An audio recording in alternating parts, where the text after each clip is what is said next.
real quick, I got a special announcement for you guys. Right now, we're running a special promotion over on PoodleCFB.com. If you use code WINTER with a capital W, you will receive 40% off the annual deal, which basically locks you in from now and the majority of CFB26. It's one of the fastest growing communities, so you definitely want to get in now so you'll be locked in for next year. And if you want to stick to the monthly plan, we're running 20% off on the monthly if you use code WINTER2025 with a capital W. So make sure to check it out. The codes and links will be down below in the description and in the comments.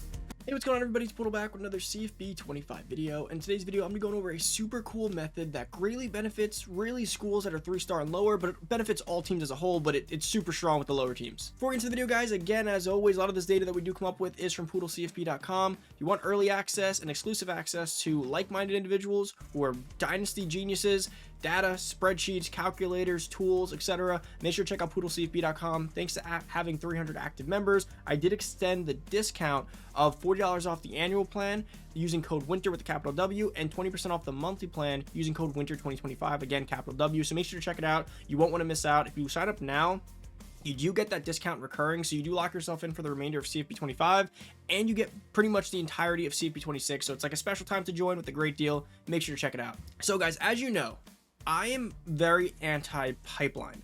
I don't think pipeline is necessary, but upon some testing, I found some situations, and especially our group chat, our league, our Dynasty chat on PoodleCFB.com has found ways where the pipeline can be utilized and even beneficial.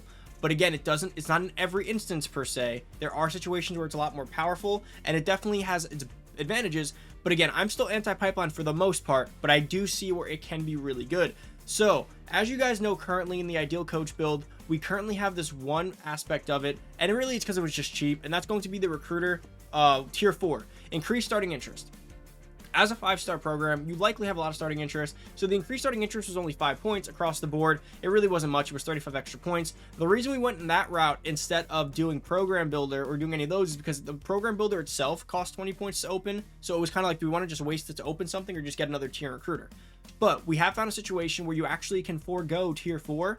But here's the only caveat to this, and that's why I want to make it clear at the front of the video, and why it really depends on who you are as a player. If you're really good at this game, you get a lot of stats, you beat a lot of people, I still like going architect all in. But if you're not that great at this game and you rely more on team building, this variation could be very beneficial to you. So in this variation, I'm not going to go over exactly the math of everything, because again, this is just a general tip. I'm not redoing the build because I still love my build. But what it would be is you basically forgo tier 4, and then you have to take architect off of like 1 or 2 positions, right? Depending on what you want. I personally don't want to do that. But again, if you're a team builder guy or you're not above average, there is a world where this actually benefits you more. So it's going to be going to program builder. And if you go to relationship builder and you look at this, there's a few tiers here to pay attention to. So you're going to want relationship builder tier 1, tier 2, and tier 3. So this upgrades all your pipelines. Remember, you do have to be strategic about like the pipeline you pick with your coach and what pipelines you have. So why this is beneficial, really like very strong for teams lower than 3-star, is you'll notice that their pipelines aren't that great for obvious reasons. They have like only a 2-star pipeline or a 3-star. They don't have a lot of 5s. Those don't get better. When you become a 5-star program, you don't just get all 5 stars. You don't get like Bama's pipeline. So why this is good is this helps build the low program. Obviously, that's self-explanatory.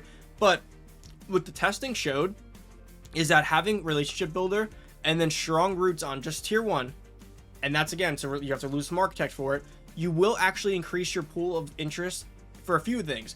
First, you'll start getting more players in your overall pool. So let's say you're a lower school, like your Syracuse 3-star, and automatically you're locked out by half the teams, by half the players. Instead of being locked out by half, you'll only be locked out by a quarter as a 3-star. So that's great. Then you'll also get increased interest. So let's say you only had about 6 players that were 4 stars that had you in their top 10. Now you may have like 20 players that have you in their top 10. Again, you still have to close. And that's why I've always been anti-pipeline for the most part, because even though you're in their top 10, if you don't have a good elite recruiter package or good coordinators, or you don't follow the methodology of what you need to do, having starting interest or being on the list doesn't matter. Why this is good is if you follow all my tips and my coach build, and you start as a 1 to 3-star school, you can now get your pipelines in line with a better team to get better interest and be on the board to then utilize the coaching build and the recruiting build. That is why it's important.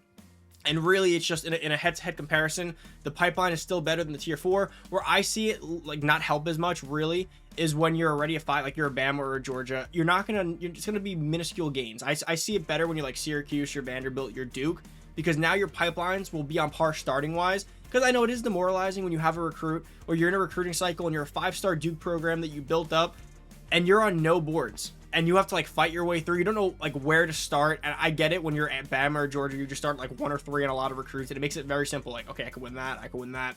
So I see the benefit of it. But again, 1 to 3-star schools, 4 and 5-star schools will benefit, of course.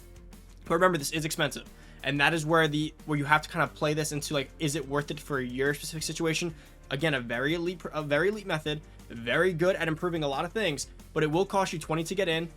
It will cost you 36 for all of these, and it'll cost you 12 here. So you're looking at 48 plus 20. So you're looking at 68 points. It's a lot. It's a lot of points. It's a lot of points, right? 36, 48, 68 total.